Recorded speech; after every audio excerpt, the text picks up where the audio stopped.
Good evening, ladies and gentlemen, and welcome to One Hub Racing here for round number 2 of the championship as we take in the Bahrain Grand Prix. Apologies for the delay with P3 running just a little bit over, and of course P4 early on. But my name is, of course, Mike. I was going to be taking you through the action, and joining alongside me in the commentary box, he's doing double duty back to back once again. It is Evil Dragon. Evil, how's it going?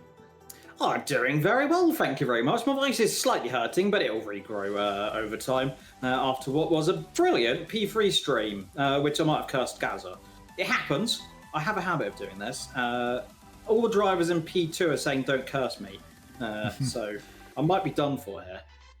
Yeah, absolutely. Of course, around this circuit, there's plenty of opportunities where you can make a few mistakes. Of course, picking up track limit warnings can be a factor, especially through turn 2 as well. You can just nip a little bit of that inside curb, pick up a warning.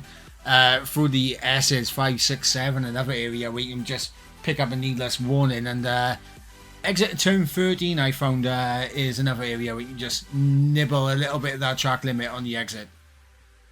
Yeah, track limit's very easy, and of course there has been a bit of drama, of course, with the pit lane exit line of all things, Mikey, Mr. Michael Spinney Mike. Some people crossed the pit lane exit in the race, and of course that is not allowed. So there might be some people looking out for that one in this race.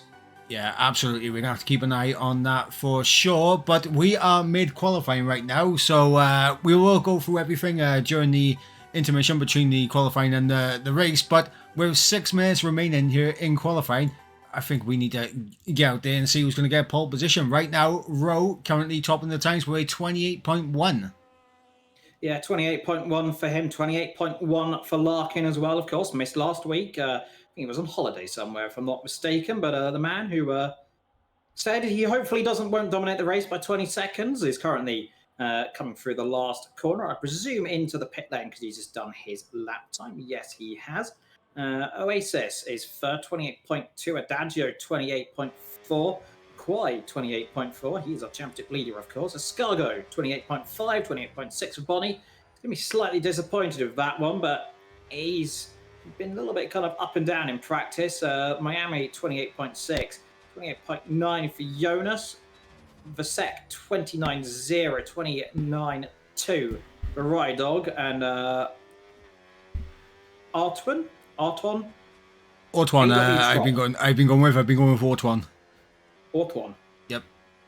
Right, we'll see how long that lasts before I start calling him just Tron. But yeah, it's quite a close grid, I will admit, Mike, isn't it? Yeah, very close. Jonas just improved, gone up to a 28.4, just behind his teammate Adagio, and the Audis look like they're strong, but that Ferrari pairing of Chris and Rowe looking almighty this season, I think.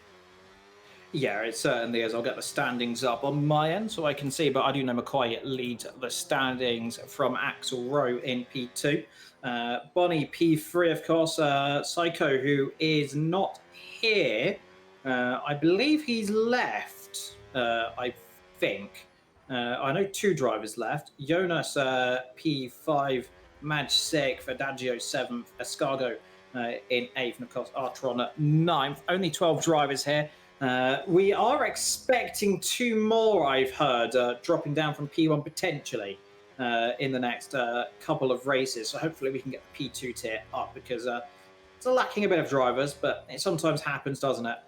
It does. And of course, if you are watching and you feel that you have the pace to match up with these P2 drivers, make sure you do sign up because, of course, there are plenty of spaces open you're in P2, and there's spaces open across all the tiers as well if you want to get involved with One Hub Racing.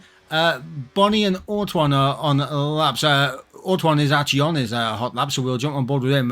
Bonnie on an out lap, and of course Bonnie had great pace in Belgium last week, getting a podium, but right now a little bit struggling here in qualifying, down in P8.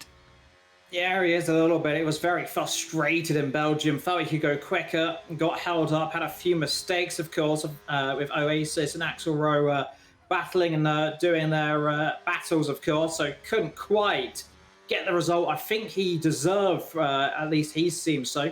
Through the last corner comes Tron then down on the brakes. About 30%. That's probably a little bit too much ERS then through the last corner. Let's see. He might just clip zero as he crosses the line. Yes, he does. So actually worked quite well. 29.1. I'll tell you what, slightly concerning, by the way. Oh, hello. That's a flick spin across the line. Now, in practice, I set a very biblical lap time. I set a 28.4. So I could have been P2. Would have been P6. Oh, right now you are said that in P4. Right now you are duking that out between Jonas and Mokri for P5 right now, and of course Adagio. It was a good lap time I did in practice. Never said it again. Struggled in P4. Had some traffic, unfortunately, that scuppered what would have been a 28.7, which, to be fair, would have put me P10. So progress. I was apparently in the top. I was apparently in P2 in terms of actual time trial lap times, but alas, thankfully they realised I've not got the race pace, so they put it down to P3. Then they realised I got the race pace, but now P4. I tell you, now I might get moved up again. I tell you what is interesting. Bonnie looks like he's going for an installation lap. He's not doing a fly on his first lap. He's draining that fuel tank and all the way down to the minimum so he can get across the line with the minimum amount of fuel. So this could be a very good tactic from Bonnie here. Yeah, it was something we talked about in practice. Of course, the double cool lap can work quite well then. So he'll boost it out of the last corner then to begin his lap time, I believe, around about now. As he starts to build up the speed then up to 190 over 205 miles an hour, I think. We just about hit then. Spot the breakers at about 100 meter board, chuck it down into first gear, keeps it in second then. Wait to get on the power, and then of course use a little bit of boost out of this corner. Come off it around about now as you just cross down towards the DHL sign.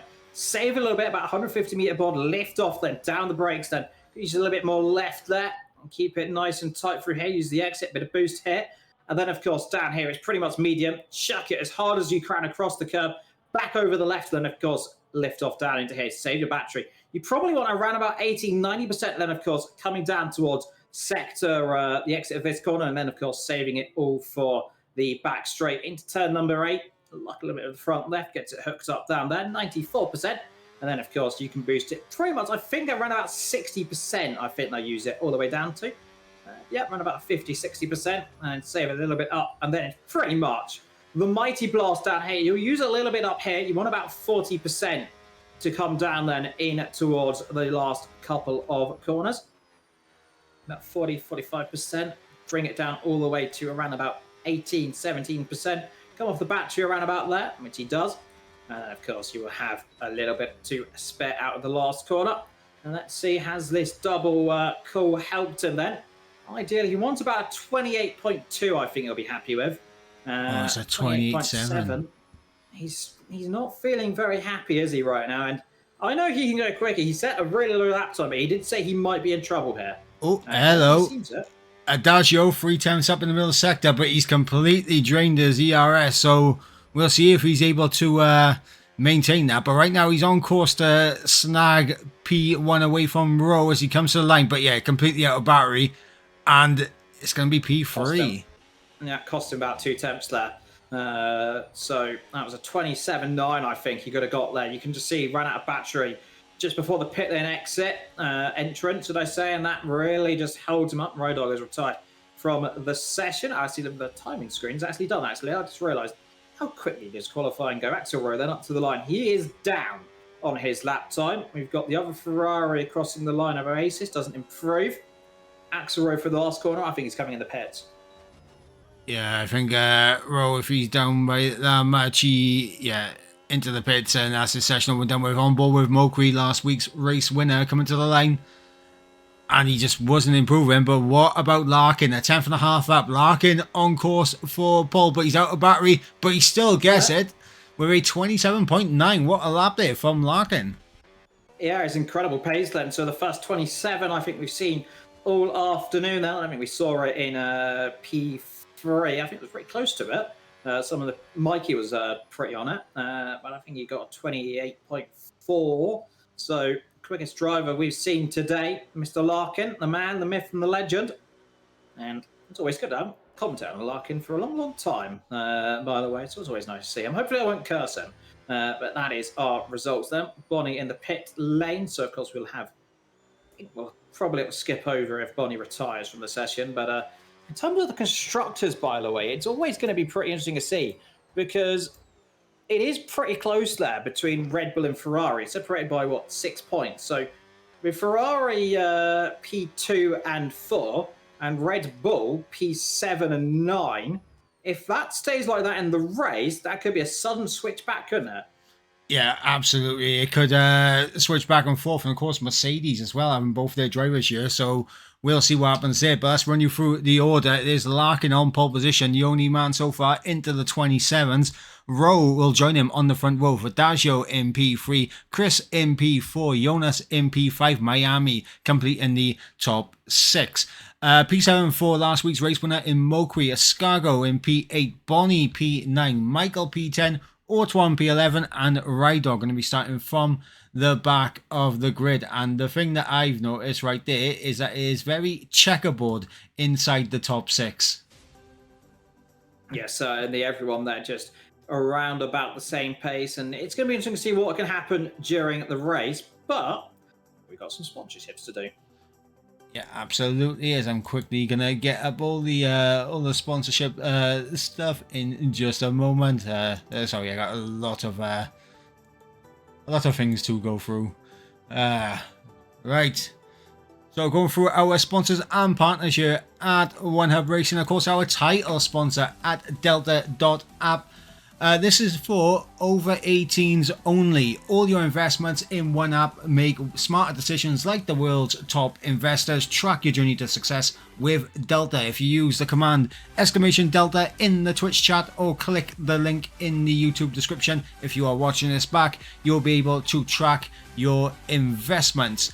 Of course, Next Level Racing, who sponsor the league by providing some prizes each season, and of course some fantastic equipment that they do provide as well with Next Level Racing. Of course, Sim Racing Setups, providing pro setup bundles for the DLC created by the top esports drivers. They offer dry, intermediate and wet setups. They also provide 2 types of dry setups, of course the safe setup and esports setup, and also strategy tips and a track map on when to use your ERS during qualifying, which can be incredibly handy with these new regulations. Of course, Pure Sim Gear as well. Sponsor the league by providing sim racing socks and gloves for the driver with the most fastest laps and pole positions by the end of the season, also known as the Speedster Award. And of course, if you do purchase anything from Pure Sim Gear, make sure you use the code OHR10P at the checkout for 10% off. Of course, our partner here with Vespa Twin, who supports our official apparel and provides some great merchandise as well. Along with that, we have Sim Grid, which we will be able to go through in just a moment's time, but Sim Grid makes it so much easier to get through the standings without doing the hassle of Google Forms, because we all know what that was like many seasons ago. Google Forms was an absolute nightmare to do, wasn't it?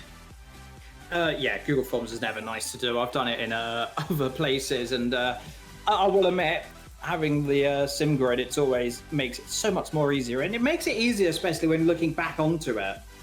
Because it's nice, easy to flip through. You can get everything absolutely perfect. But of course, we have got 12 drivers. We're just getting into the main menu, so we'll be back again. There you can see actually the standings there as I've got the stream up. As you say, yeah, McCoy. Yep. He's going to have a lot to work for. I mean, Axel Rowe up there as well. Bonnie's going to be the most disappointed, I think, here.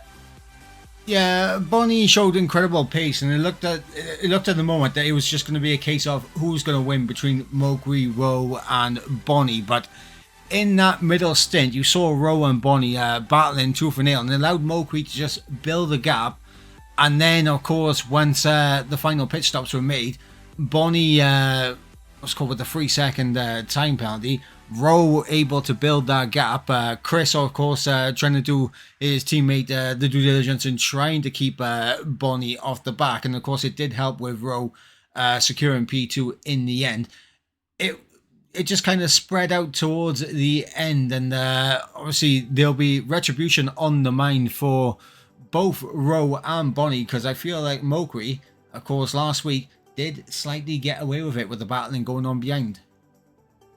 Yeah, it's always going to be the interesting thing of battling, of course. And I heard, I'm pretty certain I was contacted in the last corner of the race. Oh, was that P1? That might have been P1. There's definitely some drama. I think you are referring to P1 with Josh and... Yes, my mistake. Yeah, but we yeah... commentated on that, the outcomes. Yes, we was watching and commentating at the same time, even though we wasn't on stream with that for P1. We were still commentating like behind the scenes, just watching it, and the commentator's mind took over. But running through the rest of the standings, of course, Seiko in P4, Jonas P5, Maj in P6, Adagio P7, Escargo in P8, Ortwan P9, and Chris rounding out the top 10 with Reaper 11th, SNK 12th, DRS Maestro in 13th, Larkin 14th, Rydog, Strictia, and of course Miami in 15th, 16th, and 17th collectively. Now, you mentioned the constructors. Looking at the constructors, Red Bull leading the way on 28 points, 21 points for the Scuderia Ferraris in second, Audi currently in third on 16 points, with McLaren fourth on 14, 12 points for the Haas team in fifth, 5 points for the RBs in 6th, Williams on 4 points, tied with Cadillac also on 4 points in 7th and 8th, and of course Mercedes, no points last time out, but a great opportunity to get points here tonight with Larkin on pole position. Yeah, pretty much. I'm pretty certain everyone who finishes will score points. Top 12, I believe, is it, that scored points here? Yeah, it is the and we have top drivers.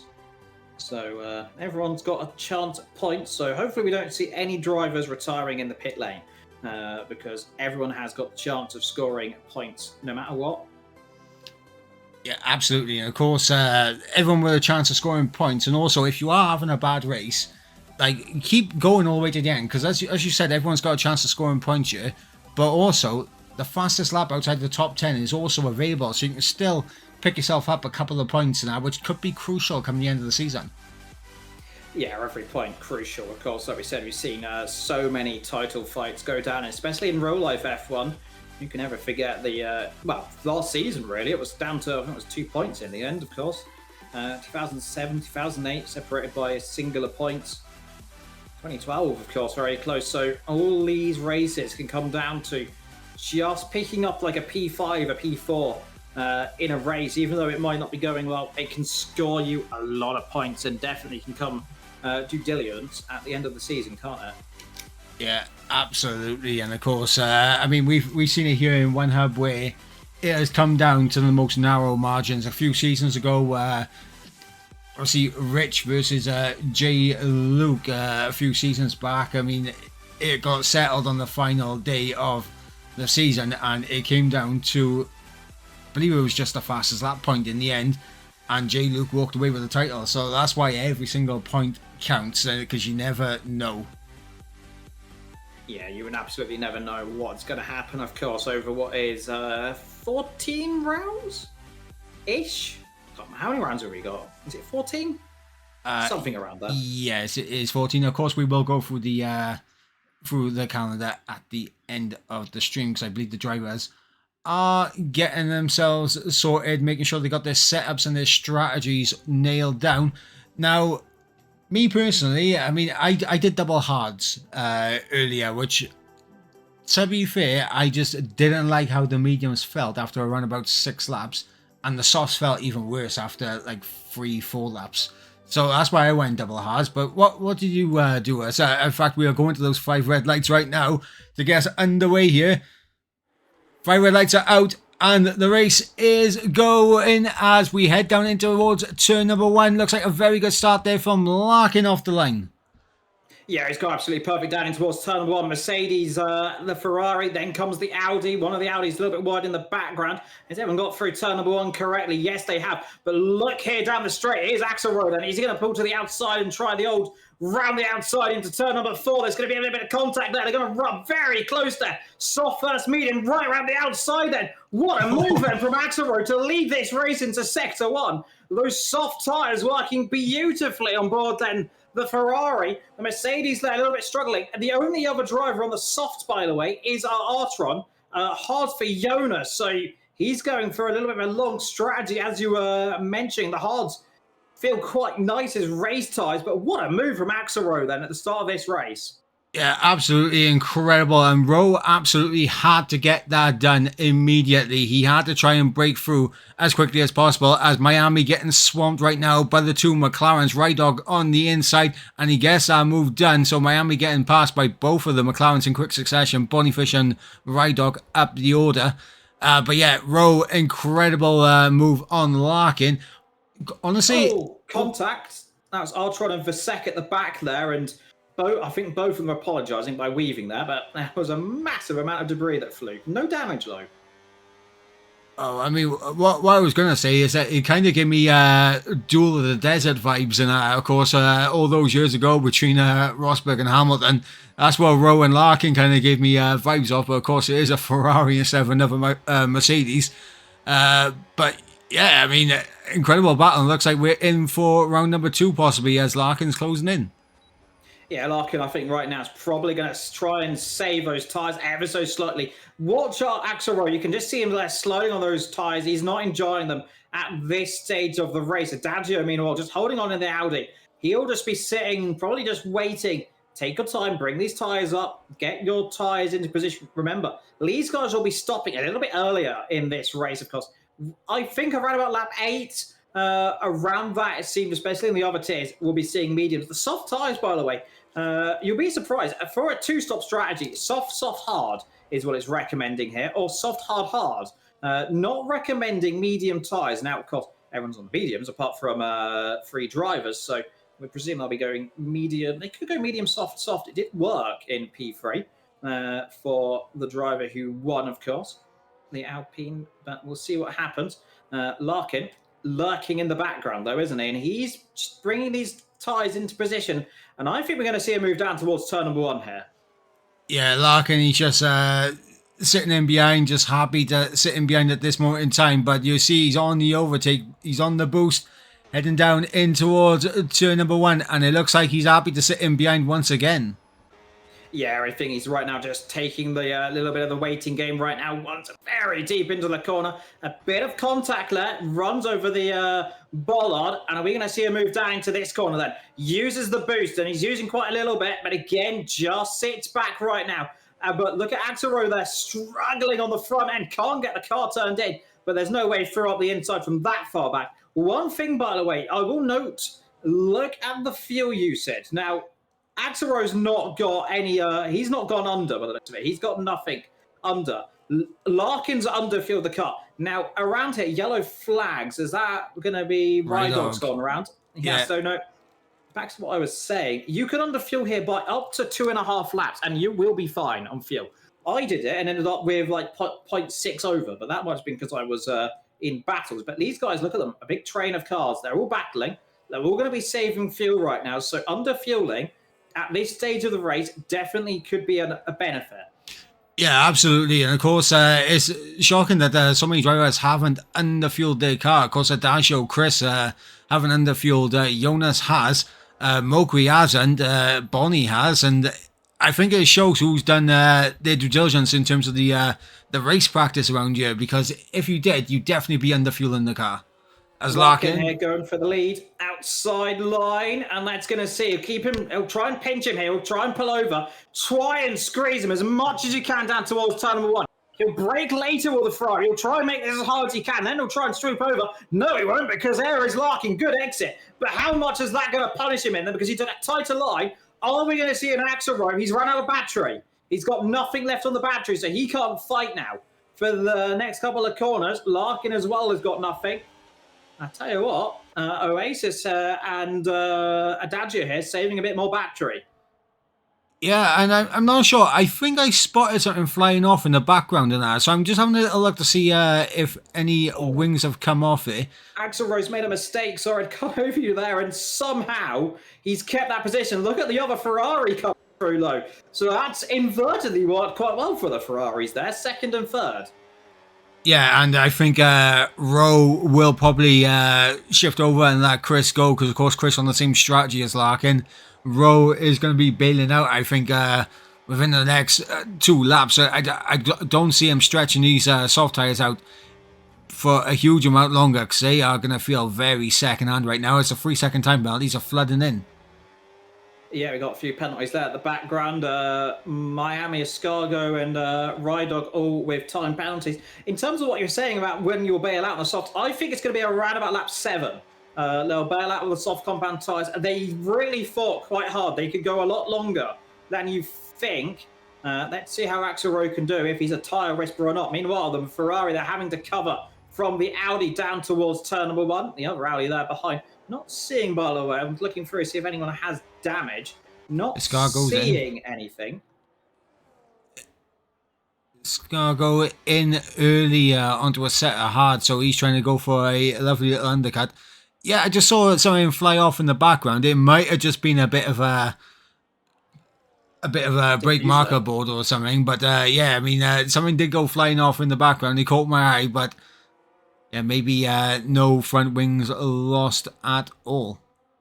I presume what it is going to be is when you touch the floor in this car, sometimes you get sparks coming up and you'll get a bit of debris that normally flies up. It's from the rear diffuser. It doesn't cause any damage, but it's kind of a graphical glitch. Yellow flags. Who's that? Is that not sure? That's not Rydog again going off the road. I think it is. He's having a torrid time, isn't he? But I tell you what, Axel Rose keeping with Larkin despite these tyres. Probably now getting towards second best. Yeah, he's doing a good job at the moment. Is Rowe and just keeping with Larkin right now. And of course, he's got his teammate behind him as well. So he's got the buffer behind him, which of course he only had on the final stint in Belgium because of course Chris got involved in an incident early on which dropped him all the way to the back of the field and he had to do a bit of recovery drive. So Chris looking for redemption here also. It's going to be interesting to see how the Ferraris work together here. Yeah, Larkin there trying to push again to the outside line. He's done this once. He's right again then versus Axel Rowe. Axel Rowe locks up there. Big lock up in the background from there. And I think that might have been Adagio. The two Audis have hit. Yeah, Adagio losing the back end coming through turn 2 there, collecting against his teammate. Absolutely heartbreak as there's an ice cream van in the background. If you are able to hear that, I do apologise. Rydog's out in the pits. That's a shame. He was on for points still. I don't know why he was retired because he was ahead of R20. He was ahead of Escargo. So I'm not quite sure how the maths adds up there. I mean, I guess will he even score points if he doesn't finish? If he doesn't finish, he does not score points unless he completes, I believe, a certain percentage of the race. But yeah, unfortunately, Rydog, he's called it quits early on. I was on board with Jonas, who took a little bit of a excursion off track, and he's done it marginally again, but that's allowed Bonnie to just come through on Mokri and Jonas, and both. Yeah, he's done the pair of them, caught them both napping. I think Jonas has got serious issues right there. Yeah, I think what happened, yeah, definitely Jonas, his entire front right end plate. What's happened there? Because I was riding aboard of it, yeah. Jonas went deep. McCoy was trying to go around the outside, got caught up behind him. Both of them were wide, and then all of a sudden, Bonnie was, oh, thank you very much. And I'll come through. We're on lap 7, by the way. Axel Rowe has, well, we are beginning lap 7, lap 6, Axel Rowe ends. So my prediction was not too far off there, was it? No, absolutely not. Rowe in, Jonas in. And this is kind of hampered Jonas's strategy as Bonnie and Mokri having a nice little battle for P4. This has hampered his strategy because he started on the hards and now he's got to jump on the set of the soft. So he'll be hoping for maybe a virtual safety car or a safety car at some point in this race to kind of negate the early pit stop and try to get back on terms with these guys in front.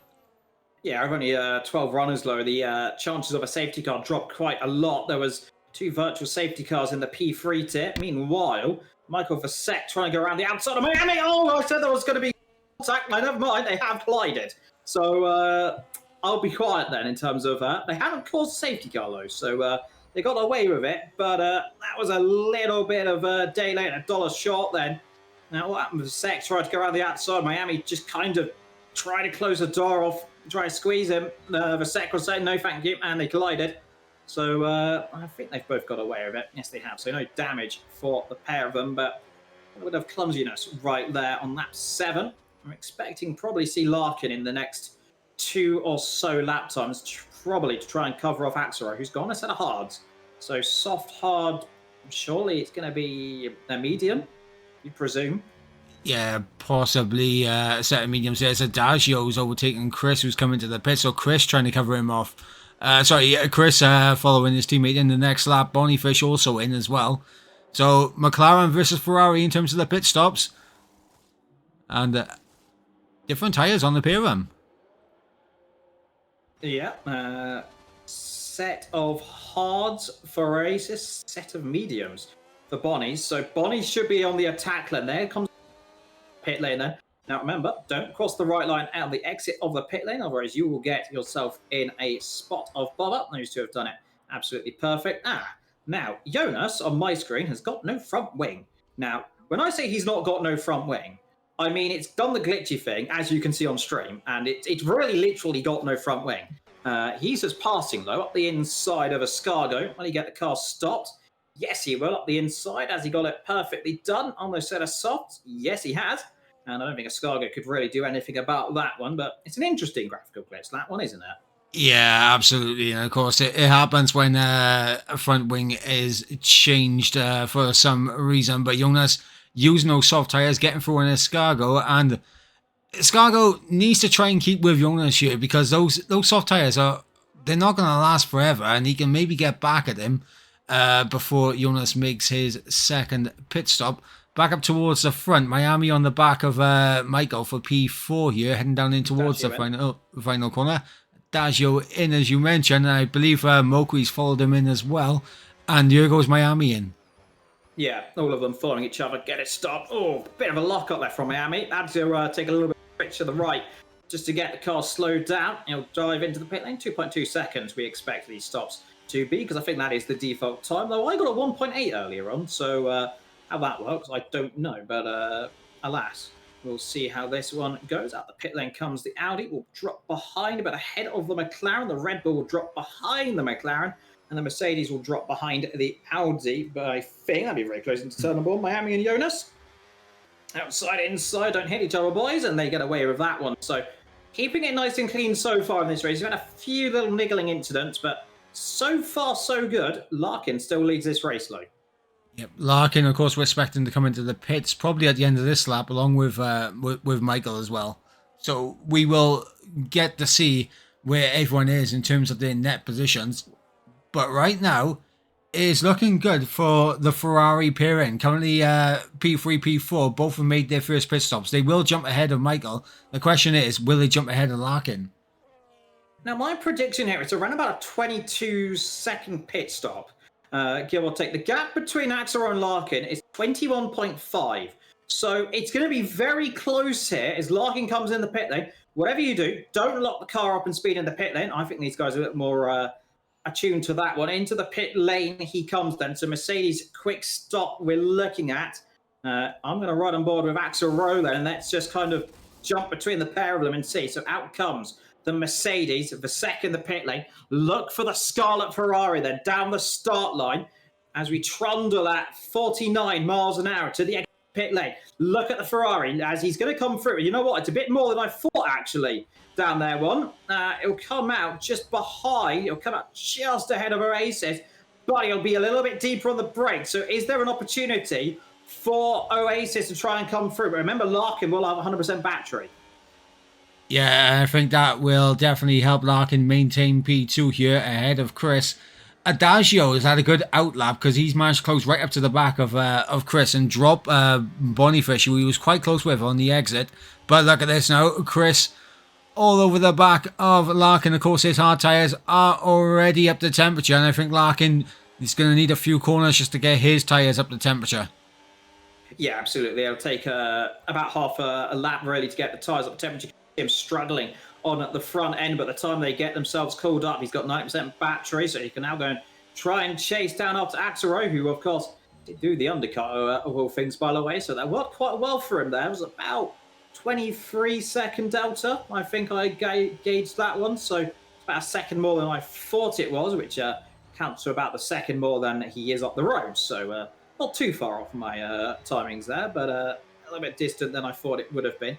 But yeah, as you mentioned, Larkin, Oasis, and Adagio all together. Bonifish probably right now in a bit of a lonely position right now, isn't he?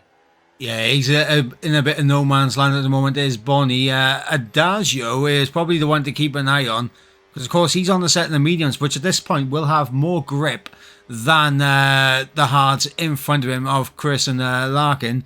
So it's going to be interesting to see if Adagio can make anything happen here, because he is getting the benefit of the grippier tyres at this early stage, but needs to start making moves quick if he wants to get himself up the order. Yeah, Michael Fasek, meanwhile, talking about moving up positions. Miami down the back of the field as McCoy passes. Jonas passing McCoy up the inside then. So these two still battling away. The soft compound tyres are working well then from the Audi driver. And you expect to come in the pit lane. And the next, probably around about that 13, then go for a set of hards to the end of the race. That is probably one of the strategies he will do. But Axelrod, Larkin, Oasis, Adagio, that is your top four in this race, all separated by 2.5 seconds, by the way. Boniface just dropping back ever so slightly now, though. Yeah, Bonnie, of course, in no man's land, and probably by the end of the race, we'll see Bonnie versus Jonas. I think by the end of the race, maybe Mokwi getting involved as well.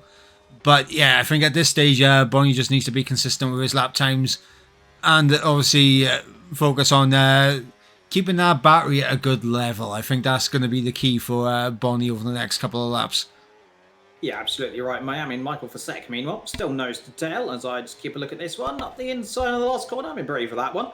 Thinks better of it. Here comes Adagio on Chris. Sorry to cut in. Adagio down the inside, in towards turn one. Gets the move done on the Ferrari. Runs a little bit deep, so the door's open for Chris to come back at him. And will Chris come straight back on the run down towards turn number 4? As he tucks into the slipstream, moves out to have a little look at the inside, and no, he's going to back out completely out of battery there. Adagio up into P3 and making those medium tyres work. Yeah, indeed, you are correct on that one. So battling away, but couldn't quite do it. Meanwhile, back what I was saying, I was looking at Miami and Michael Fasek did not overtake each other down into the last corner and down the straight, so they remain as is. Axelrod leads this race 1.1 seconds then from Larkin. On, of course, slightly fresher tyres. But he's under a little bit of pressure than now, probably from Adagio, who we can probably expect in the next couple of laps to try and push away from Oasis. As you can see on the exit of the corners, gains maybe, what, a couple of attempts or two. Fast lap of this race, by the way, is Jonas, 1:30.9. So blistering pace from him. He is fastest by a little bit of a gap. The next fastest is Larkin, 30... I think it was a 31, I think it said that. 31.0. So a little bit quicker at this stage. The race is, is Jonas. So he's got pace, hasn't he? Yeah, absolutely. Jonas has got pace. Obviously, a little bit out of sync on the soft tyres compared to the rest of the field. But we assume that he'll probably be in around about lap 15 for a set of hards to the end, maybe. Yeah, it'll be around about that time. You can probably imagine lap 15 to the hard to the end, about 14 laps. Talking of Jonas, there is Moikoi up the inside. Does he get the car stopped? No, he doesn't. Meanwhile, the rubber Red Bull battling as well. So the two Red Bulls nose to tail, pretty much for second McCoy. Jonas holding station for now, but kind of feel here at McCoy he might have a bit more pace right now, because I think those soft tyres probably when you say starting to get a little bit second best. Yeah, absolutely. I think you can see just from the gap between Jonas and Bonnie beginning to gain as well. He's lost half a second to the McLaren in front of him. So that's showing the tyres losing their presence in this stint. But, I mean, he is going to benefit from the undercut. So we'll see what Jonas can do, because he will have fresh air to push into. Yeah, he'll have fresh tyres, fresh air, of course, and so the hard compound tyres, as you mentioned earlier, they were quite well. I think that was Miami getting past for sec again then, so those two still battling at it, and I think they're going to battle this race as we come towards just nearly about half race distance, lap 14 and a half. Larkin, meanwhile, look at this one. He's caught right up to the back of Axelrod. And Axelrod knows it, has to go defensive. Right, left, has to stick there, can't really drift over, but I think he's got the pace because Larkin right now not trying to follow too much. So it's Larkin to turn number one. So maybe he's pushing a little bit harder as McCoy has got past Jonas, meanwhile, in the background. So Jonas's tyres now starting to go off. I expect he'll be in the pit lane in the next lap in a bit. These top two providing great racing then. Larkin and Axelrod. I believe these two have had pretty of a history together in One Hub, haven't they? I believe so. Of course, Rowe debuting last season in P2, if I remember correctly. Larkin, of course, a veteran here as he closes right up underneath the turn 9, turn 10 double left-hander. But Larkin, of course, a veteran here in One Hub racing, of course, a veteran in league racing, dating back to when I started league racing as well. Me and Larkin got started together as Larkin. Fantastic overtake there on Rowe through turn 11. Gets the job done, and his tyres being a couple of laps fresher. Does he have the pace to pull away? I mean, I think he may just have that pace. Yeah, I mean, we'll see, of course. The overtake's going to come back through, so we'll see if Axelrod tries to do a sudden counterattack. Both on the same amount of ERS, both of them pushing. But remember, of course, Axelrod with the overtake. I think Larkin knows it, so he's pushing a bit more. I'd be brave to take a dive from this far back, Axelrod. I think it's better of it, of course. I think it's about 2 tenths you can probably make the Danny Rick dive, but Larkin, he's got the pace. Jonas in the pit lane, that 8 on those soft compound tyres. So around about, you're going to set a hard, I imagine, now to the end of this race. But let's see if Larkin can now get the bit between his teeth, or are we going to see the undercut strategy for the second time this afternoon? Very interesting. Axelrod needs to get, what, lap 18, I think. Sorry, Jonas just caught my eye. He's put on another fresh set of soft tyres. Is he free stopping? It kind of has to be now. It has to be a free stop now for Jonas.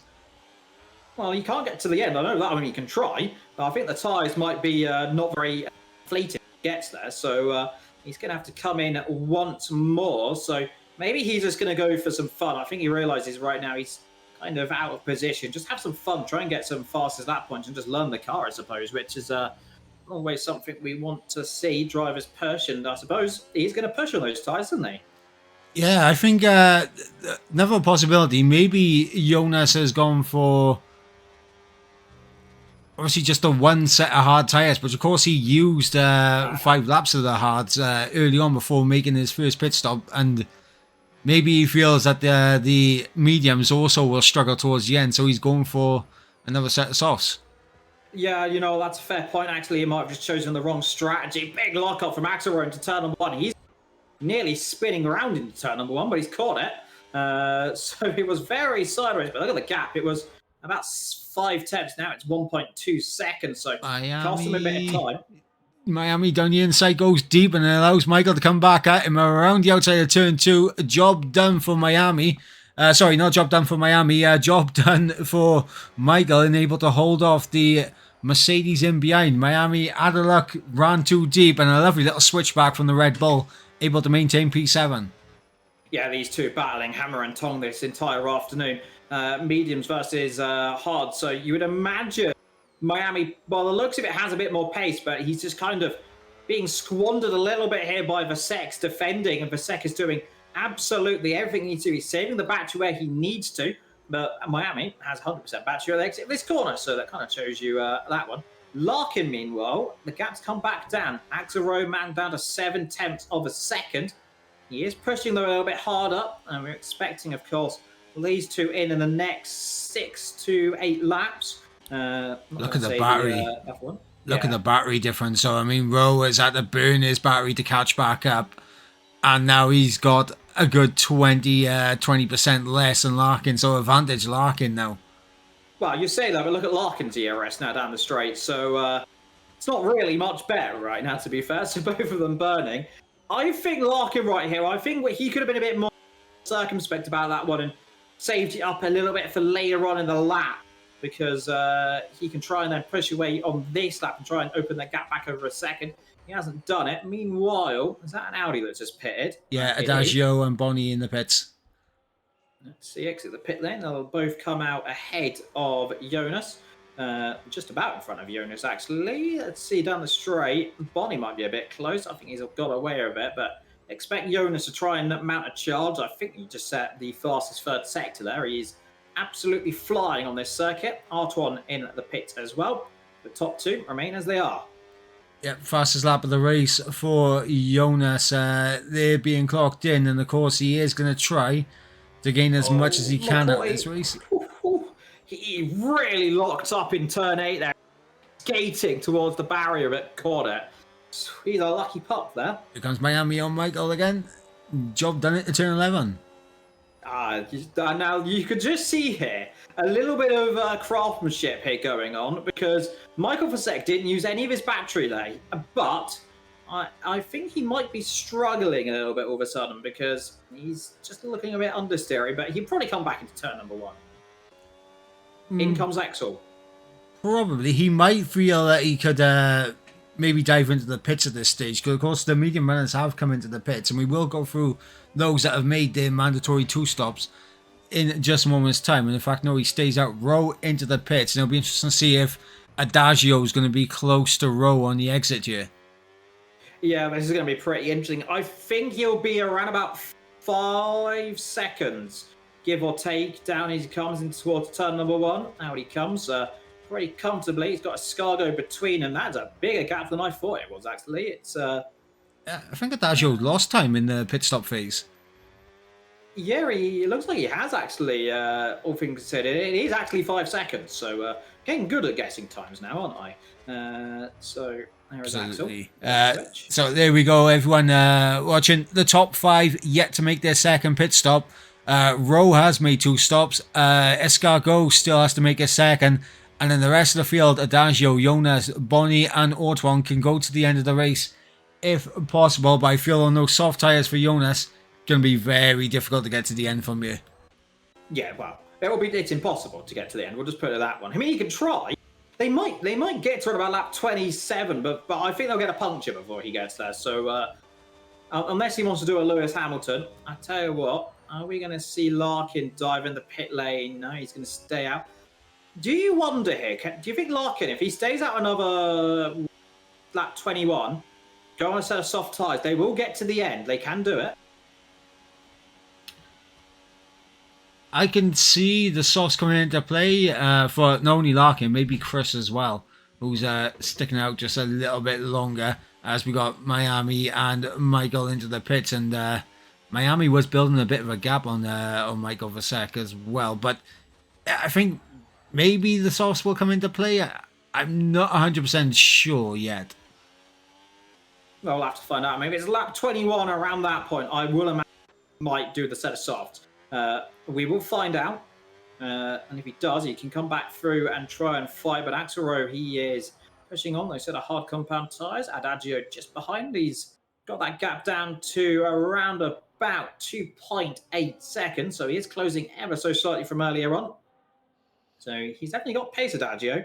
I'll tell you someone who hasn't seemed to have had much fun right now. It's Boniface.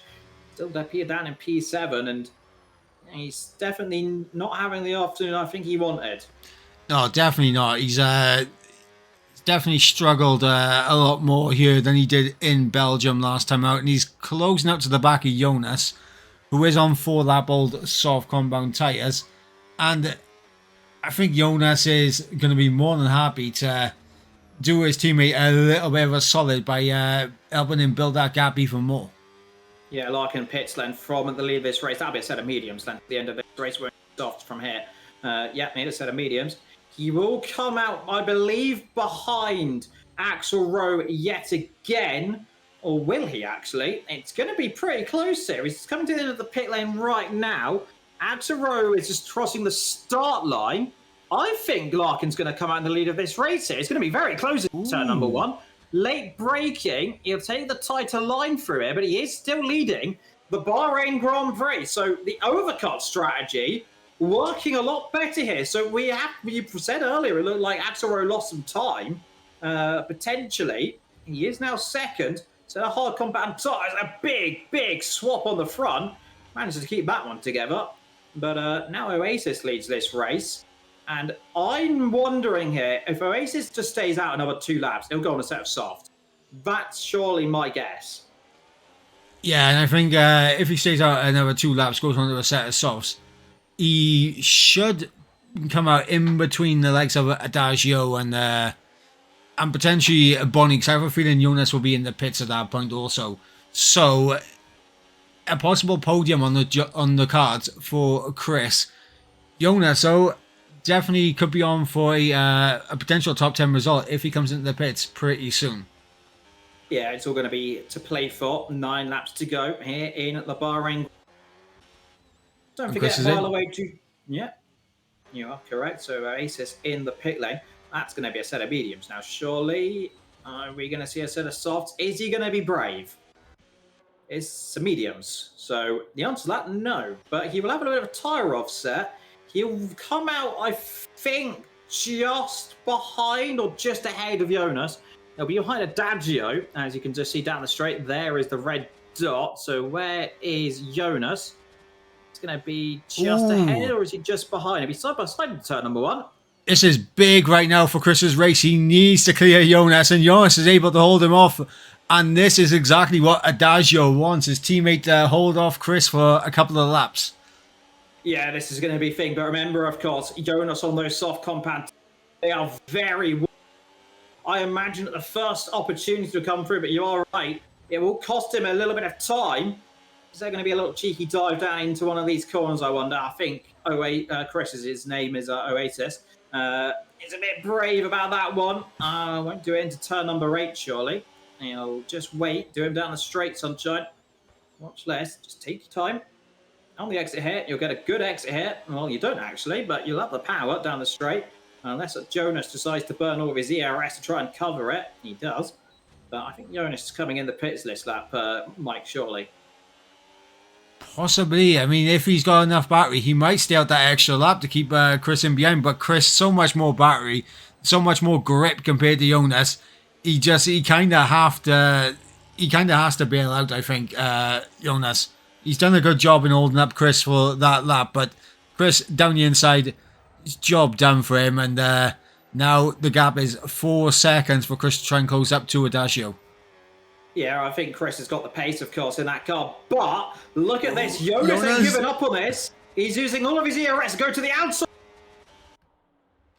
Is he going to dive up the inside? They almost topped down towards turn number 1. This will be brave. You'll have to back out of that one. You'll not do it through there. You try and use his ERS down here, but surely Oasis knows it. We'll try and cover him off, and he'll have enough pace. He won't dive down the inside there, Jonas. That'll be too late. He thinks better of it, but he wasn't giving up that one, and he's trying to help his teammate. But now look at both of them with no ERS. Yeah, and that's definitely going to help Adagio here. Of course, Chris having to burn his battery to stay ahead of Jonas is just going to allow Adagio to just manage that gap in behind. And you can see the gap is closing because Chris has had to burn this battery. So it's having a positive in terms of Chris burning his battery, but it's also having a negative because Chris is closing up to Adagio. Yeah, I mean, these guys are pushing themselves both forward. And I suppose in the end, it really just shows Jonas. Maybe that strategy was on purpose to try and help Adagio, knowing he's going to finish a bit further down. We won't really know until later on in this race. Up front, meanwhile, 8 temps between the top 2. It's remained the same, but like I said, Larkin, fresher tyres, I suppose, right now than Axelrod by, what was it, about a lap or 2? Yeah, two laps. Compound, so... And there's probably raring at the same pace, wouldn't you think? Jonas is now in to the pits. Yeah, I think probably around 5 laps on the mediums is where they're going to be a similar pace between the mediums and the hards. It could be a little bit off with that, but I would imagine 5 lap old mediums and 7 lap old hards would be close in terms of pace. Yeah, Larkin got the bit between his teeth. It's really his race to lose now, isn't it? He is pushing. He's on the fresher tyres. He's got the softer compound. And he has got that gap to just over a second now. So he has broken the overtake. But he did lie to us. He did say that he was going to win by 20 seconds. So he did lie to us. He did? He did. Maybe he's sandbagging. Doesn't want to put in P1 to, I hear. Maybe he's just managing his pace. But now he's driving a brilliant race, all things considered. Mokui getting very tail happy coming into turn 10 there. There's a car slides through. He does hold it and makes it work for him. Not losing as much time as he could have to Miami, but 3 seconds off the back of Bonnie. I mean, both of them on fresher medium tyres. There is a possibility they could catch up to him by the end of the race. I'll tell you what happened to Michael Vasecchio? Because he was right with dropped quite far back. So has he had a spin or something or a mistake that we haven't seen? That's what I'm wondering. I think McCoy's going to get down the inside of Miami here if he's got a bit more battery. He has a lot more battery. This will be a taking candy from a baby here. I don't think Miami's won't be covering that one up the inside. There he goes. And like I said, taking candy from a baby gets it. Gives a bit of room around the outside just to not have a car run into the rear end of you. And Miami will try and burn the ERS on the exit to try and get through. If he's got enough of it, both of them burning. And I think McCoy's got that one covered down the straight then. So Miami drops down to P7, McCoy up to P6. Next up the road is P5, Bonnie Fish, who's, like I said, not too far away from the battle for fourth and third position, because I think right now the gap is 2.3. Is it coming down? It's very slowly, isn't it? Yeah, it's coming down slowly. Chris is closing on Adagio. Obviously, Bonnie's just trying to manage this gap back to Mokui now, who's got a bit of clear to try and push into.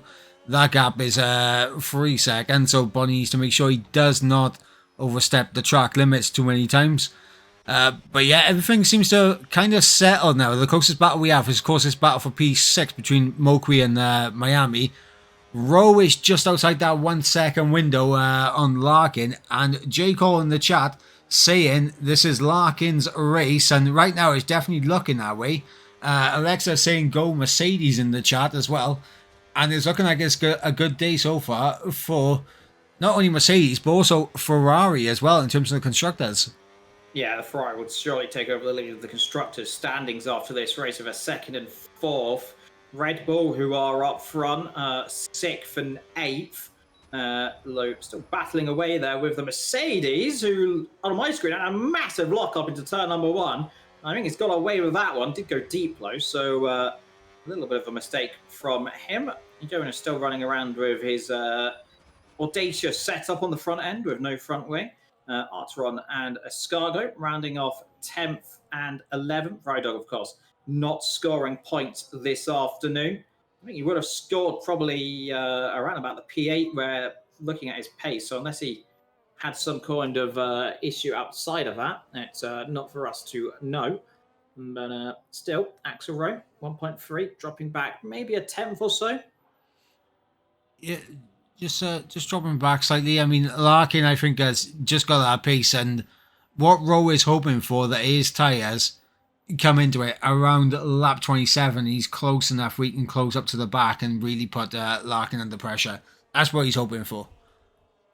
Yeah, he's just going to have to hope and see what happens at the later stages of this race. I think Oasis is starting to stagnate his pace here a little bit. Gap 2.7, 2.8. It's not really dropping down as much as I thought it would, so he's just struggling.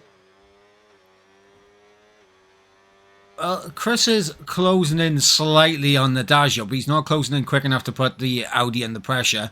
Same with Mokui and Bonnie as well. The gap is closing, but not enough at this stage. So I think, unless anything was to happen, I feel like this could be like how it ends. I mean, all we're looking for right now is just to see if the tires last on a lot of these mediums here. Yeah, absolutely. I mean, I'm looking at tires. Escargo's just has there been a mistake for Artron by the looks of the amount of grab? I mean, he's had a bit of a a swap around into the last couple of corners. We're on lap 26, 29. We're going to start pondering our drivers of the day soon. And tell you what, the rate it's going, Larkin's looking pretty strong for one, isn't he? Yeah, he's looked absolutely fantastic.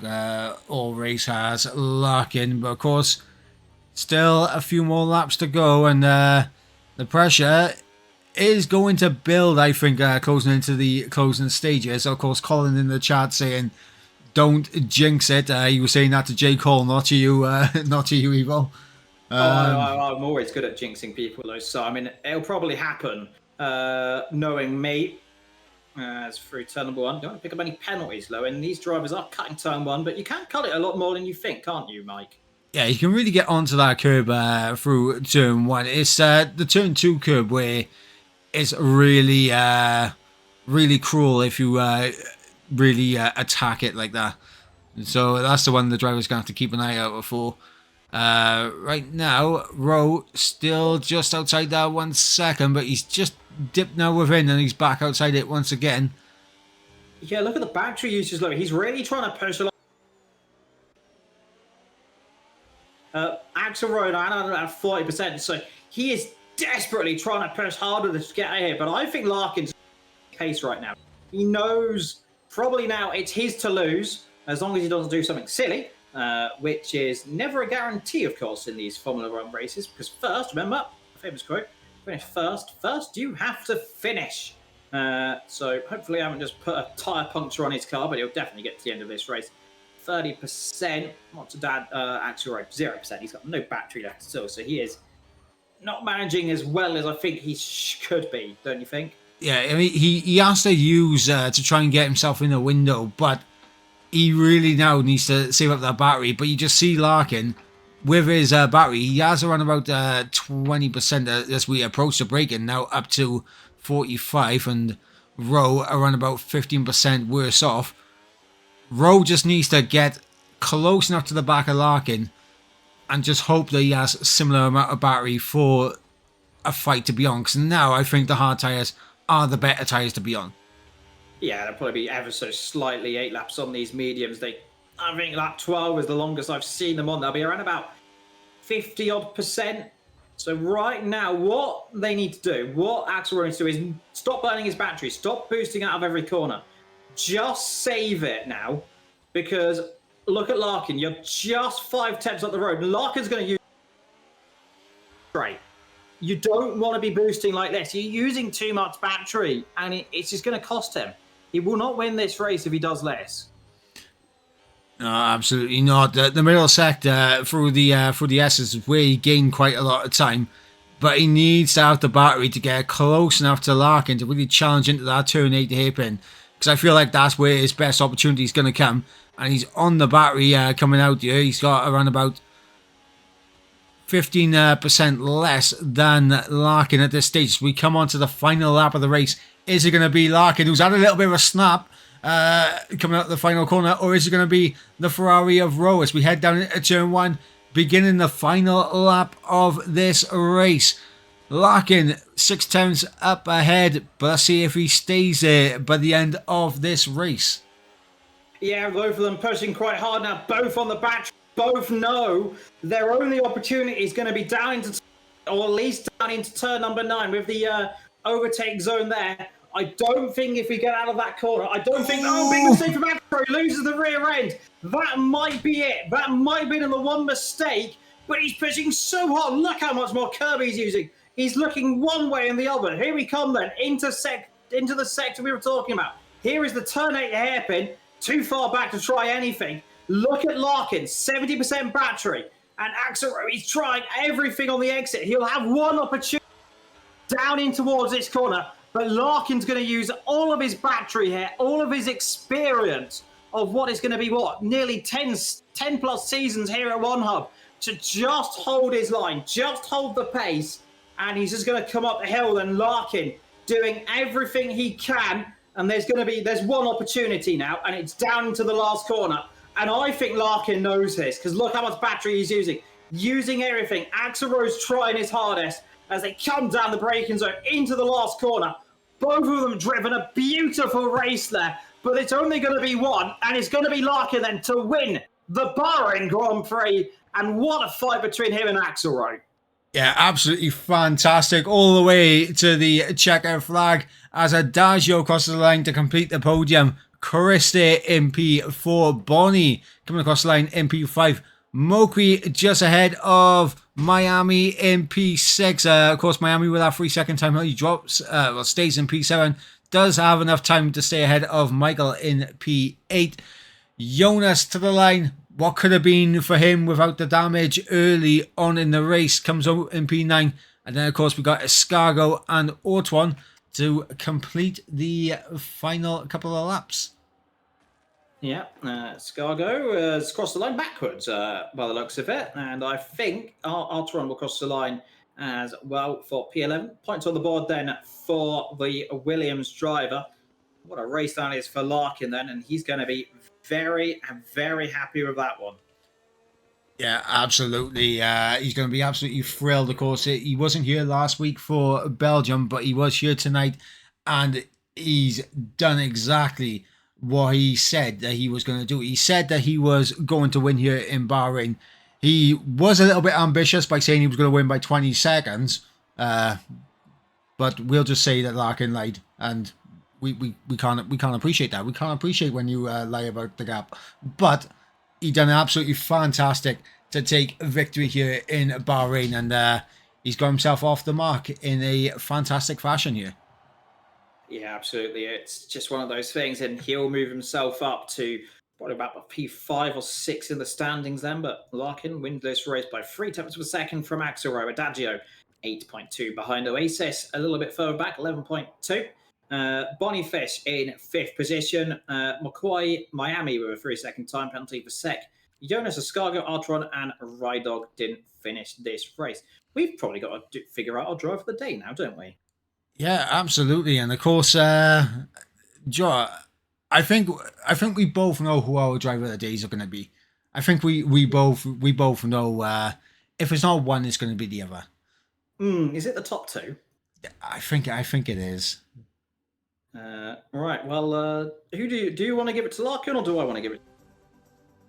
Do you know what? Right, I will give it to Larkin, and of course, my question to Larkin is: fantastic result here today, mate. Getting off the mark, fantastic here in Bahrain. How was that for you, and how nervous were you towards the end with Rowe breathing down your neck? Yep, and well, my question is going to be, my driver of the day is Mr. 2-man. It's going to be Mr. AKX Rowe. My question is, hard-fought battle in that race, a couple of mistakes towards the end may have costed you the victory. Did you think you had it in you at the end, potentially chuck a challenge on Larkin, or do you think it's just a little bit too much of a challenge? And do you think this title fight is well and truly on between the top couple of drivers? Absolutely fantastic. Now, of course, next time we go racing will be round number 3 in Monza. We go to the Temple of Speed next, and that is on the 6th of September. So we do have a break week, so no racing next week, but we will be back in the following week where we will be driving at the Temple of Speed in front of the Tifosi. Will it be Ferraris singing loudly at Monza, because the Ferrari's done well here tonight? Will it be the Ferraris doing it again? Yeah, the Temple of Speed, Ferrari's home turf, of course. Battery management is going to be probably the most key down there. I don't really know how drivers are going to cope around there. I've done some practice. It's not very fun, but we'll find out, of course. I've got a race there on Wednesday as well, so I get some early practice in before, of course, we go into it. But I'm going to be interesting to see how it goes. How do you think it's going to go? I think that race is all going to come down to whether or not you are good with your battery. I think Monza, in the past, it's been about obviously whether or not you are able to gain the time out of the chicanes. I think they're still going to be important. Obviously, the Retafilio and the Della Roja chicane, but having good levels of battery, I think, is going to separate it more than just the skill out of those chicanes. Yeah, absolutely. But I think we should probably round this off because I think the P1 stream starts in just a couple of minutes' time. So I think we got some of the sponsors. Yep, so for one last time, guys, we'll run through the sponsors here at OneHub. Of course, thank you to our title sponsor at Delta.app. Of course, Next Level Racing, Sim Racing Setups, Pure Sim Gear, our partner at Vespa Twin, and of course to Sim Grid. Ladies and gentlemen, we will now hand you over to the fantastic Jess and Jamie, who will of course be taking you through the P1 action. But until next time, guys, I have been Michael Edwards, he has been Evil Dragon, and we'll see you in a fortnight's time for round number 3 at the Temple of Speed. Goodbye. Goodbye.